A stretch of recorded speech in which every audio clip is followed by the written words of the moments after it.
Imagine करो अगर आज अचानक से सारी वायरलेस टेक्नोलॉजी बंद हो जाए। No wifi, no mobile network, no Bluetooth, no GPS. तुम्हारा स्मार्टफोन तुरंत एक महंगा सा डब्बा बन जाएगा। आज हम बात कर रहे हैं वायरलेस गैजेट्स की, वो इनविजिबल टेक्नोलॉजी जो बिना दिखाई दिए हमारी पूरी जिंदगी चला रही है। सच ये है कि आज हम गैजेट्स यूज नहीं कर रहे, हम वायरलेस लाइफस्टाइल जी रहे हैं। ईयरबड्स बिना वायर, पेमेंट्स बिना कैश, नेविगेशन बिना मैप और कॉल्स बिना लैंडलाइन। और ऑनेस्टली आज जब कहीं वायर दिखाई देता है ना, तो लगता है भाई ये टेक्नोलॉजी अभी तक जिंदा कैसे है। वायरलेस आज कोई फीचर नहीं है, ये एक एक्सपेक्टेशन बन चुका है। पर ये कंफर्ट ओवरनाइट नहीं आया। वायरलेस गैजेट से पहले वायरलेस सिर्फ एक आइडिया था, एक साइंटिफिक क्यूरियोसिटी। बेसिक सवाल सिंपल था, एनर्जी और इंफॉर्मेशन ट्रैवल कैसे करती है। तो आइए आपको ले चलते हैं 1860s में।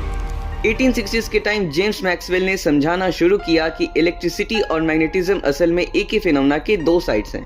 मैथमेटिकली उन्होंने दिखाया कि इलेक्ट्रोमैग्नेटिक वेव्स एग्जिस्ट करती हैं और बिना वायर स्पेस और एयर में ट्रैवल कर सकती हैं। उस वक्त कोई सिग्नल नहीं था, कोई डिवाइस नहीं था, सिर्फ इक्वेशंस थी। पर वायरलेस का साइंटिफिक फाउंडेशन वहीं रखा जा चुका था। थ्योरी तब तक थ्योरी होती है जब तक कोई इसे प्रैक्टिकली प्रूव ना करे। 1880s के एंड तक हेनरिक हर्ट्ज ने इलेक्ट्रोमैग्नेटिक वेव्स जनरेट की, उन्हें हवा में प्रोपेगेट कराया और डिटेक्ट भी किया। इस पॉइंट पर दुनिया को क्लियर हो गया था कि एयर सिग्नल्स कैरी कर सकता है। वायरलेस अब इमेजिनेशन नहीं रहा, ये साइंटिफिक फैक्ट बन चुका था।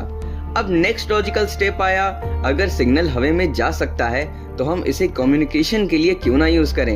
यहीं से वायरलेस टेक्नोलॉजी एक प्रैक्टिकल फॉर्म लेना शुरू करती है। गिलियर्मो मार्कोनी ने इन्हीं प्रूवन प्रिंसिपल को यूज करके सिग्नल्स को लॉन्ग डिस्टेंस भेजना, उन्हें रिलायबल बनाना और उन्हें कमर्शियल स्केल पर यूज करना पॉसिबल बना दिया। इसी दौरान एक और सोच पैरेलल चल रही थी। सवाल सिर्फ ये नहीं था कि सिग्नल जा सकता है या नहीं, बल्कि ये भी था अगर सिग्नल जा सकता है तो सिर्फ सिग्नल ही क्यों, इलेक्ट्रिसिटी क्यों नहीं। ये सोच बिलोंग करती थी निकोला टेस्ला को। उनका आइडिया ये था कि अर्थ खुद एक नेचुरल कंडक्टर है, एटमॉस्फेयर एक मीडियम हो सकता है और अगर सिस्टम को सही फ्रीक्वेंसी पे ट्यून किया जाए तो एनर्जी रेजोनेंस के थ्रू ट्रांसफर हो सकती है। इस विजन के साथ निकोला टेस्ला ने एक ग्लोबल वायरलेस सिस्टम का सपना देखा। वायरलेस कम्युनिकेशन, वायरलेस इलेक्ट्रिसिटी, सब कुछ बिना वायर्स। इसी सपने के लिए टेस्ला ने वार्डेनक्लिफ टावर प्रोजेक्ट स्टार्ट किया। फंडिंग्स मिली, प्लान्स बने और एक ऐसे फ्यूचर को इमेजिन किया गया जहां दुनिया वायरलेस एनर्जी से कनेक्टेड हो। पर रियलिटी थोड़ी डिफरेंट निकली। उस टाइम मार्कोनी का wireless communication system already successful हो रहा था, जबकि टेस्ला का वायरलेस पावर विजन इन्वेस्टर्स को ज्यादा स्पेक्युलेटिव और रिस्की लग रहा था। फंडिंग धीरे धीरे विथड्रॉ हुई, प्रोजेक्ट कभी फुली ऑपरेशनल नहीं हुआ और कुछ सालों बाद वो विजन अबैंडन कर दिया गया। कोई ड्रामेटिक बैन नहीं था, बस कॉन्फिडेंस और पेशेंस दोनों खत्म किए गए। पर इसका मतलब ये नहीं था कि वो सोच गलत थी। आज हम जो वायरलेस चार्जिंग यूज करते हैं, NFCs और RFID से पेमेंट्स करते हैं, इंडक्टिव पावर ट्रांसफर देखते हैं, पावर बीमिंग एक्सपेरिमेंट्स चल रहे हैं, सैटेलाइट बेस्ड वायरलेस कम्युनिकेशन हमारी डेली लाइफ का हिस्सा है। डिफरेंस सिर्फ स्केल का है। तब ग्लोबल अनकंट्रोल्ड स्केल में टेस्ला ने ये सोचा था, आज कंट्रोल्ड और रेगुलेटेड स्केल पर चीजों को डेवलप किया जा रहा है। इस पूरी साइंटिफिक जर्नी का रिजल्ट आज हम रोज यूज करते हैं।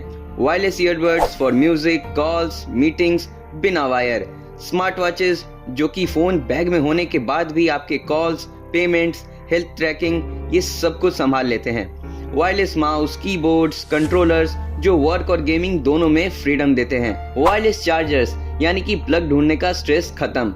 हाँ, थोड़ा स्लो है आज, पर कन्वीनियंट है। आज वायरलेस को अच्छी टेक्नोलॉजी प्रूव करने की जरूरत नहीं है। जब कोई चीज डिबेट का टॉपिक ना रहे और रूटीन का हिस्सा बन जाए तो समझ जाओ वो ऑलरेडी एक्सेप्ट हो चुकी है। वायरलेस आज चॉइस नहीं है, कंपैरिजन नहीं है, डिस्कशन नहीं है, ये बस एग्जिस्ट करता है, बिल्कुल किसी नेचुरल रिसोर्स की तरह। और आने वाले टाइम में वायरलेस सिर्फ गैजेट्स तक लिमिटेड नहीं रहेगा।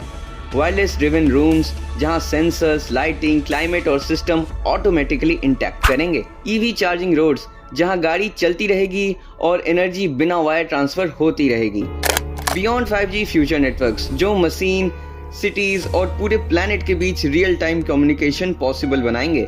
और जैसे जैसे ह्यूमैनिटी एनर्जी और कम्युनिकेशन को प्लैनेटरी लेवल पर मास्टर कर रही है, वायरलेस सिस्टम्स ह्यूमन सिविलाइजेशन को टाइप 1 से आगे ले जाने में सबसे इम्पोर्टेंट रोल प्ले करने वाला है। और हाँ, अगर तुम्हें ये वायरलेस जर्नी इंटरेस्टिंग लगी हो तो चैनल को सपोर्ट जरूर करना। सब्सक्राइब बटन दबा देना, क्योंकि वो भी वायरलेस ही काम करता है।